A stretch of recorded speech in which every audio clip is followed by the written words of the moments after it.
Welcome back. We are excited. We have a special guest for Pi Day, which pi is not just for what you eat, but that's the number 3.14, the ratio of the circumference of a circle to its diameter. That's the equation that comes to mind for me. Pi r squared, used to find the area of a circle. So, you know, I love math as a meteorologist, but several years ago, a group of meteorologists, female meteorologists, we all decided to wear purple and celebrate STEM on Pi Day because only 27% of careers in science and for women, 27% of women have careers in those STEM-related fields, and so we want to try to see that number rise. And so our guest this morning is Suraida Nañez-James, and so tell us a little bit about your career in the STEM field. Okay, so I've had a lot of hats throughout my career, but it's mostly focused on marine ecology. I've done restoration ecology and lots of marine fisheries. So I've had the opportunity to study right here in the coastal bend, as well as, you know, travel all the way to South Africa to study great white sharks. So that's been an adventure, absolutely. Yeah, and we just had one try to visit you. I'm just kidding. They're friendlier than they think. Well, yeah, but tell us a little bit why, you know, just within your work in STEM-related fields, why is it important for us to encourage more women to get involved?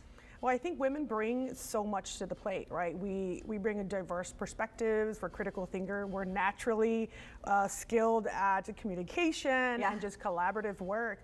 And there's so many young girls that start off in elementary so excited, but by the time they get to middle school, we start seeing kind of a drop in that interest in these STEM fields. And so to be able to not just encourage and not just inspire, but provide mentorship and resources for these individuals so that they can explore all these cool careers that, you know, there's even more now that I didn't know were there when I was younger. But I've had amazing opportunities to see the world through a different perspective and really looking at our environment and all that lives in there. So it's been a great time. That's incredible. And you've got a couple of special projects and nonprofits that help encourage kids and females to continue the work in STEM. Tell us a little bit about those. So our Go for Each Institute, that's kind of STEM for all, but my upcoming projects hopefully will launch this summer, so we'll give you a little sneak peek. So my tagline for my brand is La STEM Poderosa, or kind of the strong one, you know. But our major project is having the podcast called STEM Platicas, or STEM Talks, and it's going to focus on career, community, and then also culture. So really encouraging young girls to bring all of who they are into these STEM fields.